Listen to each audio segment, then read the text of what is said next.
está dividido por una membrana semipermeable. Está dividido por una membrana semipermeable. ¿Qué tenemos aquí? Aquí tenemos algunos solutos.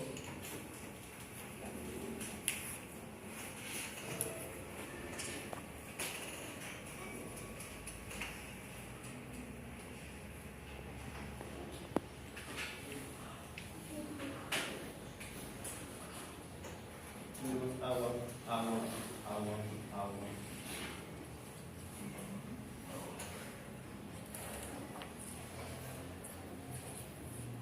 Esto es agua destilada. Por lo tanto, como vimos en el ejemplo, las moléculas de agua se mueven libremente, atraviesan la membrana semipermeable y no obedece a ninguna fuerza osmótica. Entonces, aquí estamos hablando de una situación de referencia, un estado de referencia, o hablamos también de que aquí la energía libre del agua está al máximo, porque no contiene ninguna partícula extraña, ningún tóxico o tóxica que retenga el movimiento del agua, de las moléculas del agua. Pero ¿qué sucede cuando tenemos aquí moléculas de, por ejemplo, de sal? ¿No? ¿Qué sucede aquí? Le aplicamos moléculas de sal. ¿No? Aquí.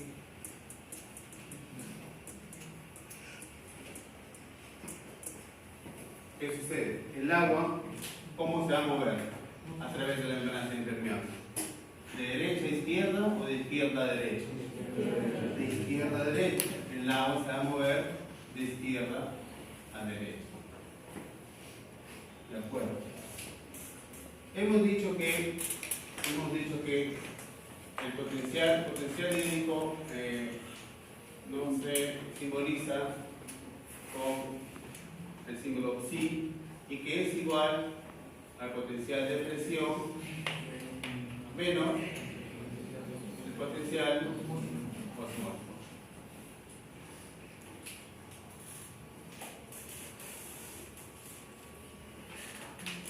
O también podemos decir, como menciona el ejemplo, que el potencial hídrico es igual al,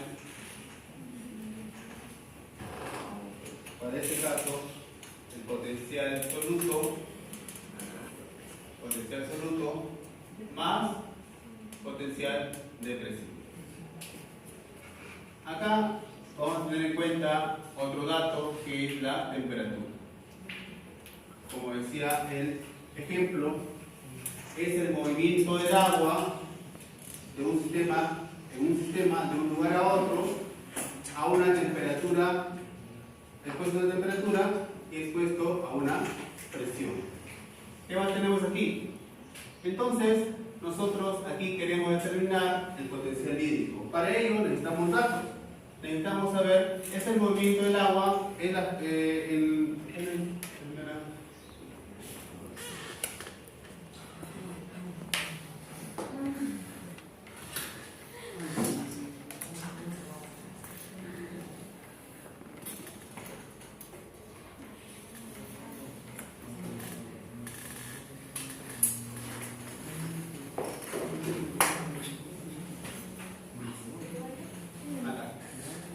Bien, le decía que el potencial químico de la energía libre que posee un mol de sustancia en consideración y brinda la capacidad a un sistema para realizar un trabajo.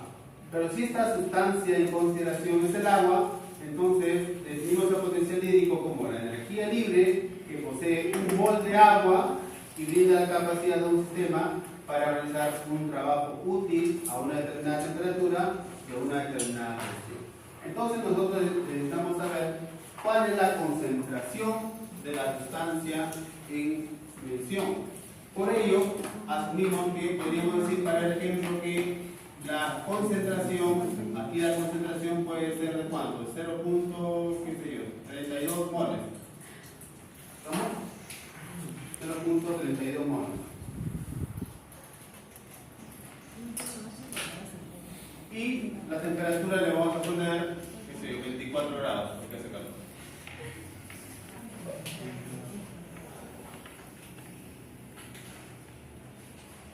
.32 molar, o lo mismo que decir 0.32 moles, horrible.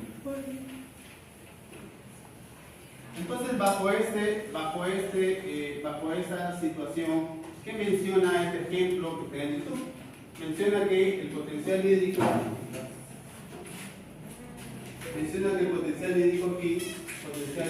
es igual a potencial de presión más potencial de soluto. Pero ¿qué sucede? Que este es un recipiente abierto, por lo tanto, la presión es una atmósfera, por lo que se desecha el potencial de presión, aquí se desecha el potencial de presión, y queda solamente que el potencial hídrico es igual al potencial de soluto. Pero, volvemos aquí, pero por fórmula se puede determinar que el potencial de soluto es igual a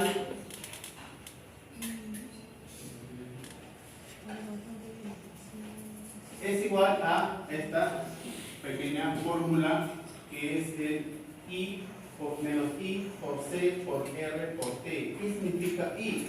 I es la constante de ionización de la sustancia que contiene este contenedor. C es la concentración de la sustancia, R es la constante de gases y T es la temperatura, pero en grados Kelvin. Por lo que si reemplazamos datos, ¿qué vamos a tener acá? A ver. El potencial de soluto va a ser igual a menos I. ¿Cómo podemos definir o encontrar la constante de ionización? La constante de ionización viene a ser la capacidad de una sustancia para poder ionizarse o separarse. En este caso, el cloruro de sodio, ¿cuántos iones tenemos? Tenemos 1 y 2. Uno es el sodio y el otro es el cloro. ¿Estamos? Cuando esta sustancia la agregamos al agua, esta sustancia se separa, o sea, se ioniza. El sodio se separa, se va por un lado el sodio y el cloro también se va por otro lado, se separa. Ese es el índice o la constante de ionización. Para el caso de la sal, el índice de ionización, como hablamos de 2 iones, sería 2, ¿no? Así, entonces, el índice de disociación sería menos, porque hay menos ahí, sería menos 2. Cuando hablamos de la sacarosa, que vamos a utilizar en la práctica, el índice de disociación de la sacarosa, ¿cómo es la fórmula de la sacarosa? ¿Sé cuánto? 6. ¿H cuánto? H12. Y O, 6. Esa es la glucosa. ¿Ya? ¿La sacarosa es doble? No. Entonces, miren, en el caso de la sacarosa no se disocia. No se separa el carbono, no se separa el oxígeno, no se separa el hidrógeno, no se separa. Por lo que el índice de disociación de la sacarosa sería 1, porque no se separa. Entonces seguimos con el ejemplo. C, ¿cuánto es C? ¿Cuánto hemos dicho que es C acá? La concentración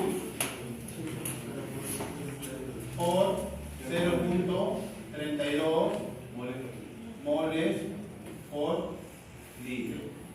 ¿Qué más? La constante de gases. ¿Cuánto es la constante de gases? 0.2 unidades de litro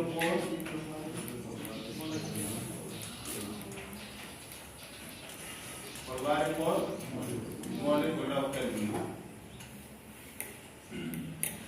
¿Qué más tenemos? T, la temperatura. ¿Cuánto es la temperatura para este ejemplo? 24 grados. ¿En Kelvin cuánto sería? 297 grados Kelvin. ¿Cuánto sale esta multiplicación, por favor?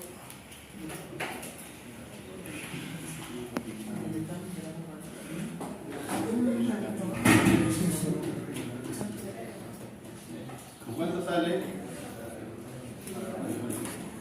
En potencial absoluto igual es igual a cuánto?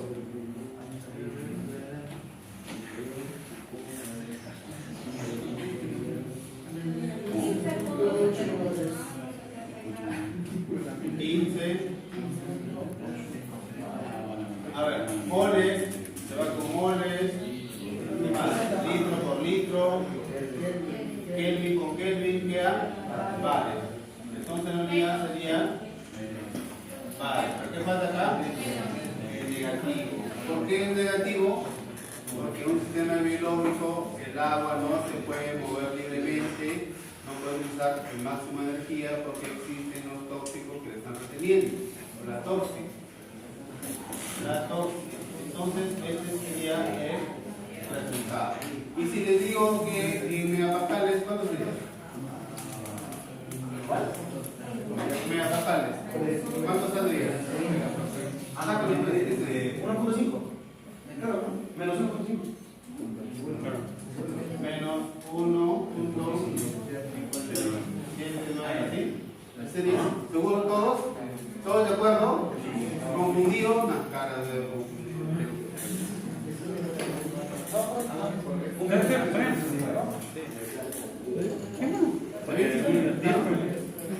¿Está mal? ¿Cuánto sería? Porque en las pascales se vuela 10 bares, pero 150 bares más multiplica por 10, 157 se divide más. ¿Cuánto sería acá? Me ha pasado que son 10 bares. Aquí se divide por la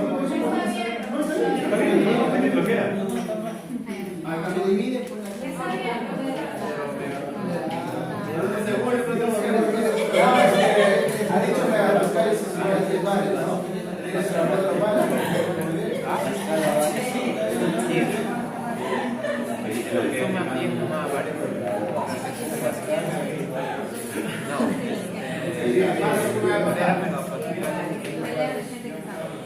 Y si convertimos bares a megapascales, ¿cómo sería? ¿Por 10 o entre 10?